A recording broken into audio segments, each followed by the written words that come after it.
Yeah, sure. 40, you guys fought hard, but that's a tough team to stop, isn't it? Yeah, I mean we competed. They went on a couple of runs, especially in that third quarter. We failed a couple of areas with our pickup points, rotations, over helping unnecessarily, and they made us pay for that. So a few areas that we need to tidy up in. But yeah, I commend the guys for the way they competed and stayed in the contest and didn't back down from the challenge.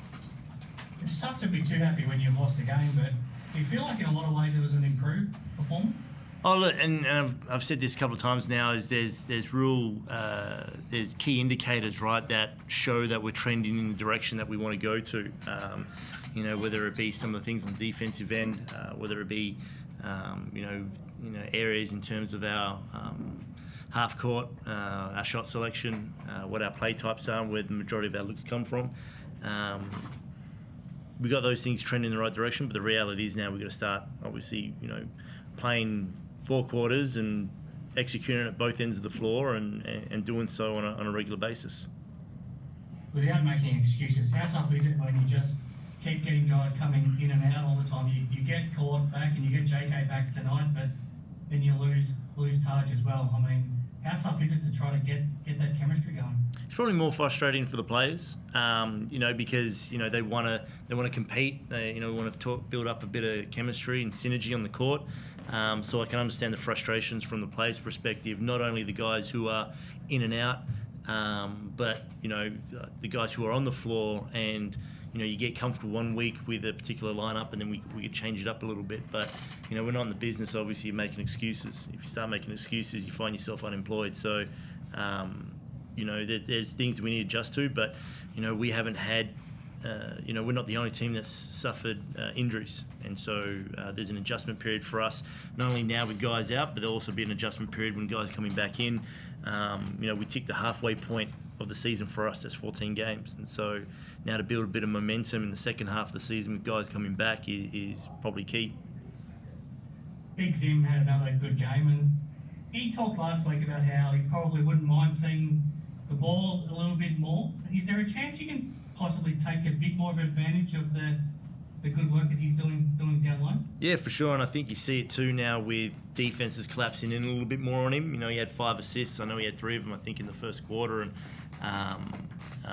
he's getting more and more comfortable with it, and we want to try and find better ways and more creative ways to find him in the block. But like with everything, the moment you start getting good at something, teams to adjust, and credit to Sydney, that's what they did with their collapsing in. They dared us to shoot some threes. I wanted us to shoot those threes.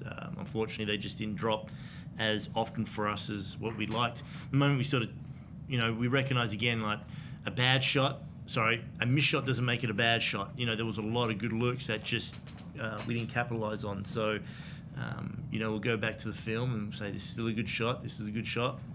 And then we'll put some reps up, and now we just got to transfer it over. So, the moment we stop shooting 20-something% from 3, it will bode well for us. And JK, must be just a relief for you to be back on the floor? Yeah, it was nice to get back out there and contribute. You pick up a few things watching from the sidelines, so tried to address those when I got the opportunity. I think we just got to be better at not shooting ourselves in the foot and having mental lapses. Yeah, JK, Forde, you mentioned it before, just it might be more frustrating for you players on the field to keep dealing with these injuries. I know you're just coming back, but what's the team morale like where these injuries just keep happening every week? Oh, the boys are pretty positive. Even when you do go out with injury, there's still stuff you can do. There's stuff you can pick up on the sideline and contribute that way, but everyone's still positive. I mean, I'm looking forward to the day we have 11 rostered guys on the court at once. But like Forde said, no excuses. We just got to do what we got to do, and we've got to be better at it. And just from a bench point of view, is there anything you guys think you need to do to help lift the game from that perspective? Yeah, we can always bring more bench energy. I think we got to be more locked in when we're on the bench and see what teams are doing against us and try and capitalise when we get in there. And just for you, Forde, obviously Scott Machado had a great game. What does it take to get into winning form? How does he factor into getting you guys back into winning games? Yeah, he is obviously our floor general, and so he's doing a good job of getting that balance where we want to try and get some looks for like Zim and Juki and Bull and everybody else, and then there's also those moments where you need to capitalise for yourself. So he's doing a great job finding that balance, and obviously having him back in the lineup now and able to play 35 minutes. I'm learning a little bit more, the chemistry right between a coach and a player. So it's great seeing what he's capable of, and even as it's happening on the floor, it gives you a chance to, go away and think about some other creative things we can splice in. We put some sets in during the week, which was to sort of go towards his strength, which worked, and so we want to keep building on that and keep going back to the well. Thank you, Forde. Thank you, JK. Awesome, thank you, appreciate it.